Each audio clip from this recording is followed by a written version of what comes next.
Hello students, कक्षा 10वीं गणित में आगे बढ़ते हुए आज हम अध्याय 2 बहुपद की शुरुआत करेंगे। आज के वीडियो लेक्चर में हम पढ़ेंगे कि बहुपद होता क्या है और बहुपद कितने प्रकार के होते हैं। तो सबसे पहले हम हेडिंग डाल देते हैं बहुपद, और इसे अंग्रेजी में कहते हैं पॉलिनोमियल। ठीक है, याद रहेगा ना। अब बहुपद जो होता है इसकी क्या परिभाषा होती है, क्या कहलाता है, और ऐसी कौन कौन सी चीज़ें हैं जिनको हम बहुपद नहीं कह सकते हैं, वो देखेंगे। बहुपद को समझने से पहले आपको कुछ बातें पता होनी चाहिए। अब कौन कौन सी ऐसी बातें हैं जो पता होनी चाहिए? तो सबसे पहले आपको एक बात पता होनी चाहिए चर राशियों के बारे में। चर राशियां क्या कहलाती हैं, अगर आपको नहीं पता है तो आप बहुपद नहीं समझ पाएंगे। क्या आपको पता है चर का मतलब क्या होता है? चलना। ऐसी राशियां जो चलती हैं, या फिर हम कह सकते हैं जो बदलती रहती हैं, या जिनके मान बदलते रहते हैं। ऐसी राशियां जिनके मान बदलते रहते हैं। अब ऐसी कौन सी राशियां हैं जिनके मान बदलते रहते हैं? देखो, ऐसी राशियां हैं जैसे x, y, z, यानी अल्फ़ाबेट, अंग्रेजी के अक्षर जैसे A B C P Q R। ये जो राशियां हैं A B C D है ना, P Q R R S, कभी गणित में ये ज़्यादातर यूज़ होते हैं। X Y Z A B C D P Q R S, ये गणित में यूज़ होते हैं। इनके मान बदलते रहते हैं। कैसे कह सकते हैं हम कि इनके मान बदलते रहते हैं? देखो, कभी कभी गणित में होता क्या है कि x का मान 0 भी हो जाता है। आपने देखा होगा कई सवालों में x का मान 0 रहता है। कई सवालों में हम देखते हैं तो x का मान 1 भी होता है, -2 भी होता है, 5 भी होता है। ठीक उसी तरीके से y का भी कोई फिक्स मान नहीं है गणित में। सवाल के अनुसार इनके मान अलग अलग होते हैं। जैसे कहीं y का मान 2 हो जाता है, कहीं y का मान 0 भी हो जाता है, कहीं 100 हो जाता है, कहीं 200 हो जाता है। मतलब आप समझ रहे हैं ना मेरी बात को, कि जो x का मान है, जो y का मान है, जो z का मान है, इनके मान निश्चित नहीं है। इसी तरीके से A B C के मान सवाल के आधार पर बदलते रहते हैं। कोई दुनिया का ऐसा कोई व्यक्ति नहीं है जो ये बोल दे कि x का मान 0 ही होता है, या कोई ये बोल दे कि x का मान 5 ही होता है। उसका मान और कुछ नहीं हो सकता, x का मान हमेशा 5 ही होता है, ऐसा कोई नहीं बोल सकता। तो चर मतलब ऐसी राशियां जो बदलती रहती हैं, जिनके मान बदलते रहते हैं, वो क्या कहलाते हैं? चर। अब बात करते हैं अचर की। तो अचर राशियां क्या होती हैं? ऐसी राशियां जिनके मान निश्चित होते हैं। ऐसी राशियां जिनके मान निश्चित होते हैं, मतलब जो बदलते नहीं हैं। जैसे 2, 5, 3, है ना। संख्याएं होती हैं, जितनी भी गणित में संख्याएं हैं वो सब अचर राशियां हैं। अचर इसलिए हैं क्योंकि वो चर नहीं है, अचर, चर नहीं है। मतलब पूरी गणित में आप कक्षा 8 से लेके या जितनी भी गणित होती है इस संसार में, अगर उस गणित में कहीं 2 लिखा है तो 2 का मतलब 2 ही हो जाता है। कभी 2 का मतलब 3 नहीं होता, कभी 2 का मतलब 5 नहीं होता। तो अचर राशियों का मतलब ही होता है ऐसी राशियां जो बदलती नहीं है। जैसे 5 का, अगर किसी सवाल में 5 लिखा है तो उसका मतलब 5 ही होता है, और 5 पूरी गणित में 5 ही माना जाता है। तो जितनी भी संख्याएं हैं वो अचर हैं, और जितने भी अंग्रेजी के अक्षर हैं वो चर हैं। तो अब चर और अचर दोनों आप समझ गए होंगे। अब छोटा सा आपका टेस्ट लेते हैं। आपके सामने लिखा है 22, बताओ चर है कि अचर है? बहुत बढ़िया, क्या है ये? चर है। क्यों है ये चर? क्योंकि इसका मान कोई निश्चित नहीं है, बदला जा सकता है। अगर इसके सामने, अगर यहाँ पे मैंने 2 लिख दिया तो 2 क्या है? आप कहोगे ये संख्या है, ये अचर है, मतलब निश्चित है। आचर यानी जो चले ना, आचर जो चले ना यानी बदले ना, चलना मतलब बदलना।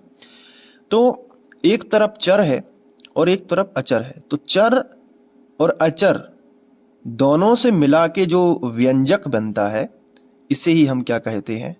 बहुपद कहते हैं। बहुपद क्या है? जिसमें चर और अचर दोनों शामिल हों, यानी चर राशि और अचर राशि दोनों से मिला के जो हमें व्यंजक आने जो परिमाण प्राप्त हो रहा है, चर और अचर का जो भी मान है वो व्यंजक कहलाता है। जो व्यंजक बनता है, जो समीकरण बनता है, वो क्या है? बहुपद।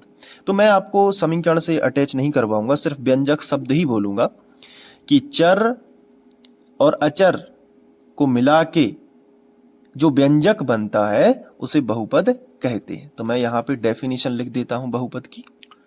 तो हमने लिखा चर और अचर राशि को मिलाने से बना व्यंजक बहुपद कहलाता है।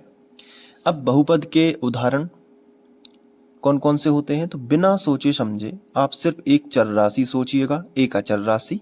अब चाहे आप उन्हें योग में लिख दें यानी धन के चिन्ह के साथ लिख दें, चाहे ऋण के चिन्ह के साथ यानी माइनस के साथ लिख दें। जैसे x एक कौन सी राशि है? जल्दी से बताओ। चर। x एक चर राशि है और इसके साथ में हमने धन में लिख दिया 2। 2 एक अचर राशि है, लेकिन जिससे ये व्यंजक बना है ये हो गया बहुपद। चाहे वो, अब देखो ऐसा भी हो सकता है कि x और 2 को हमने गुणा में लिख दिया तो भी ये बहुपद है, क्योंकि ये क्या है? 2 क्या है? अचर, और x क्या है? चर। तो अचर और चर दोनों को मिला के क्या बना है? बहुपद। अब मिलाने से का मतलब होता है कि चाहे धन में मिला दो, चाहे गुणा में मिला दो, चाहे माइनस में। जैसे एक यहाँ पे हम चर राशि ले लेते हैं z, और z में हमने माइनस कर दिया 5, तो ये एक बहुपद है। क्या है ये? बहुपद है। अब बहुपद में एक बात और होती है, एक कदम और आगे बढ़ाते हैं कि बहुपद में और क्या शर्त जरूरी है। चर और अचर तो मिला दिया, इसमें होता क्या है कि जो चर होता है यानी कि जो x होता है, जो z होता है, या फिर कोई y वाला एग्जाम्पल भी लिख लेते हैं, तो ये क्या है? जो मैंने अंडरलाइन किए हुए हैं ये क्या कहलाते हैं?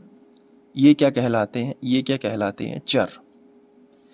तो बहुपद में एक विशेष बात ध्यान रखनी है कि जो चर होता है इसके ऊपर पूर्णांक, धनात्मक पूर्णांक की घात होनी चाहिए। यानी कि जो भी चर है x, y, z या a, b, c, किसी भी बहुपद तब वो कहलाएगा जब चर और अचर का संयोग तो होगा, लेकिन जो चर है इसके ऊपर धन की घात होनी चाहिए, किसी भी संख्या की धन की। अगर कोई भी घात नहीं है तो एक की तो मानी जाती है, तो वो धन की घात होगी तो वो बहुपद होगा। अगर माइनस की होगी या आधे की घात होगी, पूर्णांक होना चाहिए, धन के पूर्णांक की घात। तो यहाँ पे हम लिखेंगे जिसमें चर की घात धनात्मक और पूर्णांक हो। पूर्णांक मतलब पूरी साबुत संख्या होगी, जैसे 2, 3, 4, तो ये x के ऊपर ये घातें चल जाएंगी। लेकिन अगर x के ऊपर 1/2 की घात है, या फिर x y के ऊपर करनी लगी है, तो करनी का मतलब भी 1/2 की घात। तो या तो x के ऊपर 1/2 की घात लगी है या x के ऊपर करनी लगी है, और तो वो बहुपद नहीं होगा, किसी भी हाल में बहुपद नहीं होगा, क्योंकि x के ऊपर पूर्णांक की घात नहीं है। अगर x या y के ऊपर -1 की घात है या y के ऊपर -1 की घात है तो भी वो बहुपद नहीं है, क्योंकि ये पूर्णांक तो है लेकिन कैसा है? ऋणात्मक। तो ऋण की घात भी यहाँ पे बहुपद में नहीं आनी चाहिए, धन की घात आनी चाहिए। तो बहुपद इतना भी सरल नहीं था। बहुपद को पकड़ना, जैसे अभी एक्सरसाइज कराऊंगा तो आपको पकड़ना है कि कौन बहुपद है और कौन बहुपद नहीं है। तो अभी आपको केवल इतना समझ में आ गया कि जो चर होता है और जो अचर होता है उनको मिलाने से बहुपद बनता है। जैसे 2x वर्ग प्लस 3x प्लस 5, ये बहुपद है क्योंकि इसमें चर भी है और संख्याएं भी हैं, मतलब अचर भी है। तो चर और अचर को मिलाने से जो व्यंजक बनता है उसे बहुपद कहते हैं। अब बहुपद में ध्यान रखना है कि जो x, y, z या a, b, c होता है इनके ऊपर धन के पूर्णांक की ही घात होनी चाहिए। अब मैं आपको बहुपद पहचानने के लिए कुछ यहाँ पे लिख रहा हूँ। देखो कुछ एग्जाम्पल मैं लिख रहा हूँ, आपको बताना है बहुपद है या नहीं। ये देखिए कुछ एग्जाम्पल हमने लिखे। अब पहले नंबर में दिमाग लगाइए कि बहुपद है या नहीं है। तो बहुपद क्या कहलाता है? जिसमें चर और अचर दोनों हो। तो ये देखो, ये अचर राशि है, संख्याएं जितनी भी होती हैं वो अचर राशियां हैं, और यहाँ पे x जो है वो चर राशि है। और x के ऊपर जो चर होता है ना, इसके ऊपर देखना है धन की पूरी संख्या वाली घात है कि नहीं है। तो 2 अपने आप में एक पूरी संख्या है, मतलब 2 क्या है? धनात्मक पूर्णांक है, मतलब ये जो है बहुपद है। क्लियर है कि नहीं? तो ये हो जाएगा बहुपद है। दूसरे नंबर पे चेक करिएगा बहुपद है कि नहीं है। तो सबसे पहले देखो, चर और अचर के संयोग से एक बहुपद बना है। अब इसमें मुझे एक बात बताइए कि जो घातें हैं, जैसे y के ऊपर घात है और x के ऊपर भी कोई भी घात नहीं है, तो 1 की घात है, दोनों धनात्मक है, मैं धन की घातें हैं, और दोनों पूरी संख्या है, कोई आधी संख्या नहीं है, ना 3/2 है, ना इस तरीके से 7/2 है, कोई दशमलव वाली संख्या नहीं आएगी, सिर्फ 2 और 1 पूरी साबुत संख्या है। यहाँ पे साबुत 2 है और यहाँ पे पूरी 1 है। ये भी क्या है? बहुपद है। आप डायरेक्ट लिख सकते हो बहुपद है। अब तीसरे नंबर पे बताइए क्या बहुपद है? तो यहाँ पे आपको थोड़ा ध्यान देना है कि यहाँ पे y के ऊपर तो धनात्मक पूर्णांक की घात है, सिर्फ आपको चर की घात देखनी है।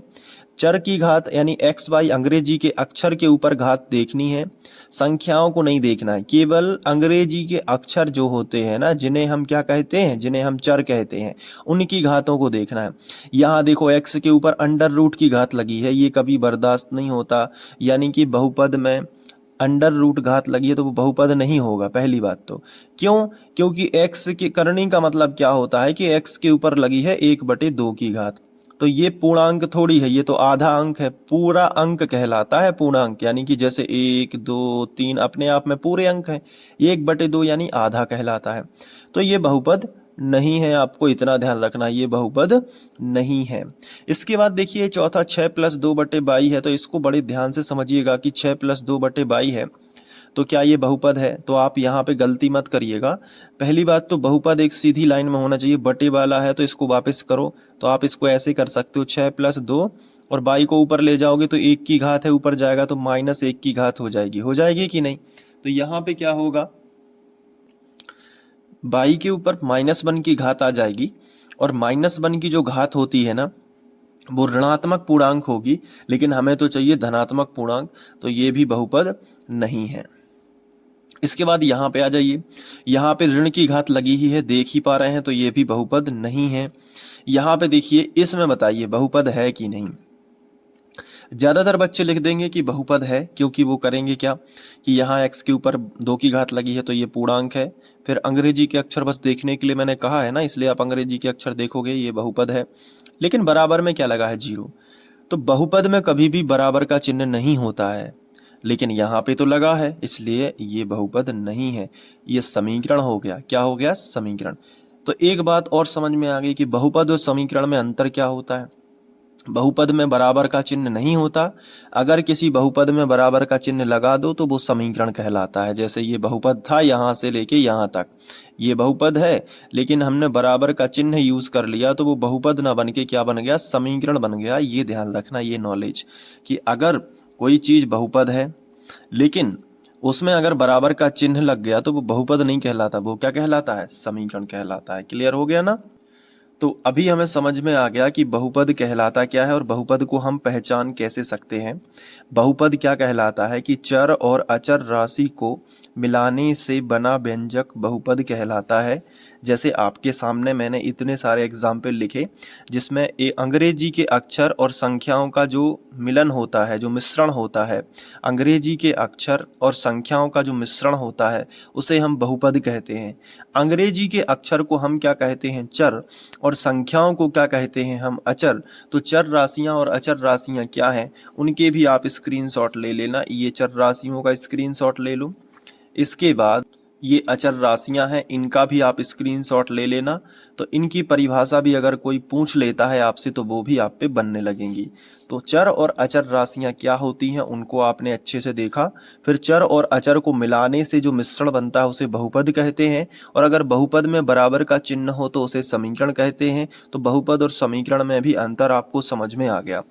अब हमने देखा, आपको चेक करने के लिए कुछ एग्जाम्पल लिखे, तो हमें पता चला कि जो चर की घात होती है, यहाँ देखो, जो चर की घात होती है मतलब अंग्रेजी के जितने भी अक्षर हैं उनकी जो घात होती है वो धन में और पूरी संख्या की घात होनी चाहिए।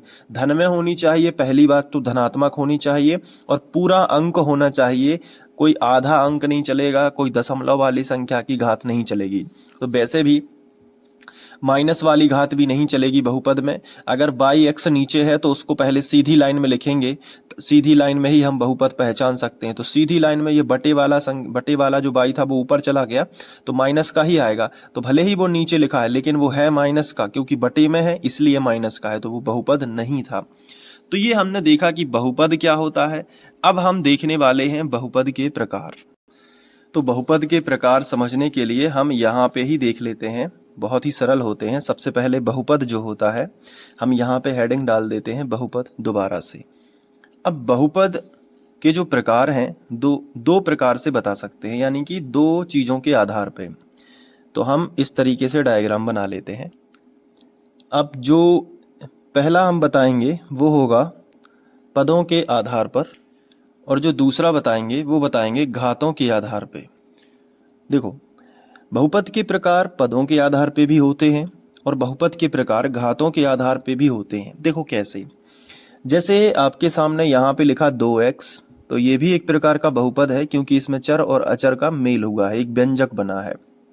लेकिन आपके सामने यहाँ पे लिखा है x+2, या फिर आपके साथ में आपके पास लिखा है 2y+4, है ना। तो ये भी बहुपद ही है क्योंकि इसमें भी चर और अचर राशियां हैं, तो ये भी बहुपद है।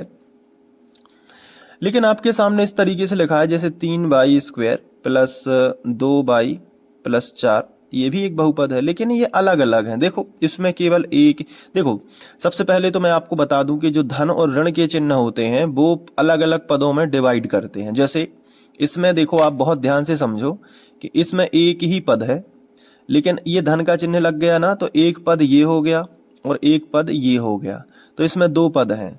ये देखो, ये धन और ऋण के चिन्ह अलग अलग पदों में विभाजित करते हैं किसी भी बहुपद को। तो देखो इसमें धन का चिन्ह है ना, तो एक पद ये है और एक पद ये है, तो देखो इसमें दो पद हैं। पहले वाले में केवल एक पद था, इसमें कितने पद हैं? दो पद हैं। और नीचे वाले देखो, ये धन के चिन्ह लगे हैं ना, एक ये लगा है धन का चिन्ह और एक ये लगा है धन का चिन्ह। तो धन और ऋण के जो चिन्ह होते हैं, यानी प्लस और माइनस के जो चिन्ह होते हैं, वहां से हम पहचान सकते हैं कि इसमें कितने पद हैं। जैसे बताओ इस बहुपद में कितने पद हैं, तो देखो ये प्लस का साइन है तो एक इसने इसको और इसको अलग कर दिया, तो यहाँ पे दो पद हो गए। ये प्लस का साइन है तो ये तो ऑलरेडी अलग है और ये भी अलग है। समझ गए ना। तो क्या होगा कि प्लस और माइनस के चिन्ह किसी भी पद के लाने अलग करते हैं, यानी पद के लिए अलग कर देते हैं। तो बताओ इसमें कितने पद हैं? एक पद। तो इस प्रकार के बहुपद को हम कहते हैं एक पदीय बहुपद। बहुत अच्छे से समझना, इस प्रकार के बहुपद को हम क्या कहते हैं बेटा? एक पदीय बहुपद। इसमें दोनों में कितने पद हैं? देखो एक और एक, दो पद हैं। उसी तरीके से इसमें भी दो पद हैं। तो अगर ऐसे आपको बहुपद कहीं मिलते हैं जिनमें दो पद हैं तो उन्हें अपन कहते हैं द्विपदीय बहुपद। द्विपदीय बहुपद ये भी काफी काम के होते हैं, यूज होते हैं। ये देखो आप, इसमें तीन पद हैं तो इसलिए इस प्रकार के जो बहुपद होते हैं उन्हें कहते हैं त्रिपदीय बहुपद। जिसमें तीन पद होते हैं उन्हें क्या कहते हैं? त्रिपदीय बहुपद। ऐसे आगे बढ़ते जाएंगे, चतुर्थ पद, है ना, पंचपद, लेकिन तीन ज्यादा इंपॉर्टेंट है। अब घातों के आधार पे देख लो, जैसे आपके सामने यही 2x लिखा है, तो ये पदों के आधार पे तो एक पद ये है, लेकिन घातों के आधार पे देखो तो इस x के ऊपर, मतलब घात कहाँ देखनी होती है? अंग्रेजी के अक्षर के ऊपर, यानी कि चर के ऊपर। तो देखो x के ऊपर कितने की घात है? जब कुछ भी घात ना हो तो एक ही माननी पड़ती है, एक की घात है। लेकिन आपके सामने कभी कभी ऐसा होगा कि कोई बहुपद ऐसा आएगा y² धन 2y, है ना, ऐसे बहुपद लिखा है। तो बताओ इसमें, इस बहुपद में अधिकतम घात कितने की है? तो सब देखो, बाई यहां भी लिखा है और बाई यहां भी लिखा है। इस वाले बाई पे एक की घात है और इस वाले बाई पे दो की घात है। बताओ अधिकतम किसकी है? ये देखो, ये दो की है ना, इस बहुपद में सबसे ऊंची घात दो की है, तो ये पूरे बहुपद की घात दो मानी जाएगी। और इस पूरे बहुपद में घात केवल एक ही है, अंग्रेजी का अक्षर जो कि चर राशि कहलाती है। उस पे कितने की घात है? एक की घात है, तो इस पूरे बहुपद की अधिकतम घात एक होगी। तो जैसे आपके सामने लिखा है बाई के ऊपर 3 की घात, प्लस लिखा है 2 बाई, प्लस लिखा है 5, तो बेटा इसमें बताओ बाई के ऊपर सबसे, इस बहुपद की सबसे ऊंची घात कितने की है? तो देख के बता दोगे कि ये लगी सबसे ऊंची 3 की घात। तो मैं आपको बता रहा हूं कि बहुपद तो ये है, पदों के आधार पे अगर मैं आपसे पूछूं तो इसमें एक ही पद है, तो ये हो जाएगा एक पद ये बहुपद। इसमें दो पद है, देखो प्लस का साइन बांट रहा है ना, एक पद ये है और एक पद ये है, तो इसमें दो पद है, तो ये द्विपदीय बहुपद है। इसमें बताओ 3 पद हैं, 1 2 और 3, तो ये त्रिपदीय बहुपद है। तो पदों के आधार पे तो आप बता दोगे, लेकिन घातों के आधार पे यदि कोई पूछे तो अधिकतम घात इसमें एक की है, इसलिए एक की घात वाले बहुपद को हम आज से कहेंगे रेखीय बहुपद। क्या कहेंगे? रेखीय बहुपद। यहाँ पे कितने की घात है? 2 की घात है, तो इस वाले बहुपद को हम कहेंगे द्विघातीय बहुपद। 2 की घात है ना, तो द्विघातीय, ध्यान रखना 2 की घात अधिकतम है तो द्विघातीय। भले ही यहाँ पे 1 की है, लेकिन सबसे ऊंची तो 2 की है ना, तो द्विघातीय बहुपद। यहाँ पे सबसे ऊंची कितने की है? 3 की, तो इसे बोलेंगे त्रिघातीय बहुपद। कहने का मतलब आप समझ गए ना कि बहुपद जो है वो दो टाइप से होता है। पदों के आधार पे भी हम बता सकते हैं कितने पदीय है, और घातों के आधार पे भी हम बता सकते हैं। अब बहुपद की घात क्या कहलाती है? बहुपद की घात अगर कोई पूछे, जैसे आपको कोई XYZ कोई भी बहुपद दिया गया है और आपसे पूछ लेता है कि बताओ इस बहुपद की घात कितने की है, तो उस बहुपद में जितने भी पद हैं, उस किसी भी पद में, पूरे बहुपद में सबसे ऊंची घात जो होगी वही बहुपद की घात होगी। जैसे इसमें देखो, ये एक बहुपद आपके सामने दिया गया है, बताओ इसमें बहुपद की घात कितने की है? तो तुम कहोगे कि सबसे ऊंची घात कितने की है? 3 की है ना, तो पूरे बहुपद की घात कितने की हो जाएगी? 3 की हो जाएगी। क्लियर होगा कि नहीं? समझ पा रहे हो ना? तो ये थे बहुपद के प्रकार, पदों के आधार पे और घातों के आधार पे आप इसको नोट कर सकते हो। और बहुपद क्या होता है वो तो आपको पता ही है, ये बहुपद के प्रकार है। तो बहुत अच्छे से समझना है। अब सबसे पहले तो आप स्क्रीनशॉट ले लो, लिख लो बहुपद क्या होता है, इसकी परिभाषा लिख लो, इसके एग्जाम्पल लिख लो, फिर मैं एक एक करके आपको नोट करवा देता हूँ। अब ये वीडियो को पॉज कर लेना यहाँ पे, ठीक है? अब कौन कौन से बहुपद हैं, तो ये कुछ एग्जाम्पल लिख लो अपनी नोटबुक में समझने के लिए। हालांकि कक्षा 9वीं में आपने ये सब पढ़ा होगा, लेकिन क्या होता है टाइम बीतने से याददाश्त धुंधली हो जाती है, तो कुछ चीज़ें होती हैं जो रिपीट करना पड़ता है। फिर ये वाला स्क्रीनशॉट ले लो, इसको भी अच्छे से नोट कर लेना, ठीक है? और बस इतना ही है बहुपद। अब हम बहुपद के शून्यक जानेंगे कि बहुपद के शून्यक क्या होते हैं, बहुत अच्छे से समझना उसको भी, ठीक है? और जितना ज़्यादा आपका नॉलेज बढ़ता जाएगा उतना ही अच्छा रहेगा। और नोट जरूर बनाते जाना, नोट्स बनाते जाना, बहुत कीमती होते हैं नोट्स। चर अचर राशियों का स्क्रीनशॉट मैंने दे ही दिया था, नहीं दिया है तो दोबारा से ले लो। ये चर राशियों का हो गया, इसके बाद ये अचर राशियों का होगा। तो चर अचर राशि बहुपद क्या होता है ये सब, ठीक है? तो क्लियर हो गया होगा। आई थिंक आपको सब कुछ समझ में आ गया होगा। तो ये चर राशियां हैं और ये अचर राशियां हैं, ये सब कुछ आपको क्लियर हो गया होगा, ठीक है? अब हम आगे बढ़ते हैं और नेक्स्ट क्वेश्चन की तरफ जो है बढ़ेंगे। आप समझ गए ना? चलिए, थैंक यू।